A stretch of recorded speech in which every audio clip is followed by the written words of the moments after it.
రాష్ట్రంలో అధికారంలోకి వచ్చే ముందు ఇచ్చిన హామీల్ని అమలు చేయాలని కోరుతూ పురపాలక కార్మికుల నుంచి విధులు బహిష్కరించి సమ్మెలోకి వెళ్లాలని నిర్ణయించారు.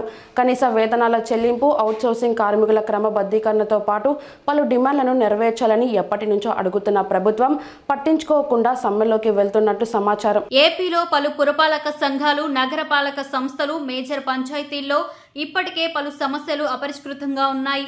ఇప్పుడు మున్సిపల్ కార్మికులు సమ్మెకు కూడా దిగితే పారిశుద్ధ్యం లోపించనుంది.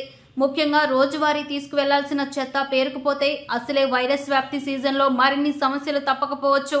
ఇప్పటికే రాష్ట్రంలో అంగన్వాడీ కార్మికులు సమ్మెలోకి వెళ్లారు. ఇప్పుడు ఎన్నికల సీజన్ కావడంతో మున్సిపల్ కార్మికులు సైతం ప్రభుత్వంపై ఒత్తిడి తెచ్చి డిమాండ్లు నెరవేర్చుకునేందుకు సిద్ధమవుతున్నారు. ప్రభుత్వం ఈ రెండు సమ్మెల్ని ఎలా హ్యాండిల్ చేయబోతుందన్నది ఉత్కంఠ రేపుతోంది.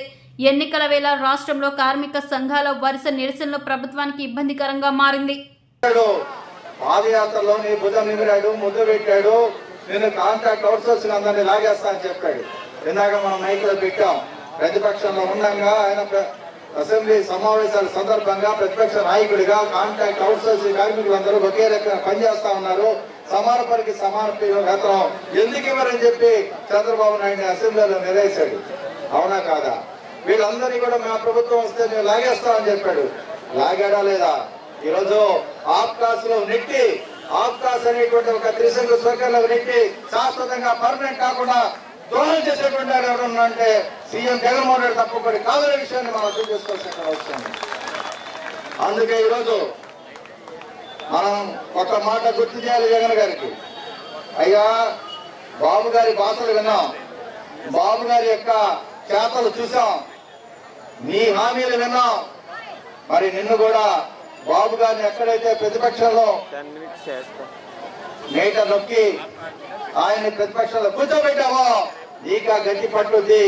ఆ రకమైనటువంటి గతి పట్టకుండా ఉండాలంటే మా డిమాండ్ నువ్వు పరిష్కరించాలి. పరిష్కరించకపోతే ఈ రాష్ట్రం అంతా కూడా పెద్ద ఎత్తున రాబోయే కాలం అంధకారం రాబోతా ఉంది. ఆలోచించమని మనం చెప్పాల్సిన పరిస్థితి వచ్చింది. ఇప్పటికీ కూడా ప్రభుత్వం, ఇందాక మన సత్యబాబు గారు చెప్పారు, ఏ సీటులో గలుపు గుర్రాన్ని ఎట్లా పెట్టాలి, మళ్ళీ అధికారంలోకి ఎట్లా రావాలని చెప్పేసి ఆయన ఆలోచిస్తా ఉన్నాడు. 1 అంటా ఉన్నాడు.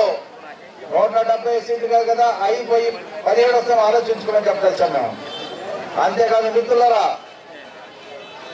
చంద్రబాబు గారు, తెలుగుదేశం నాయకులు అక్కడక్కడ టెంటకు వస్తా ఉన్నారు.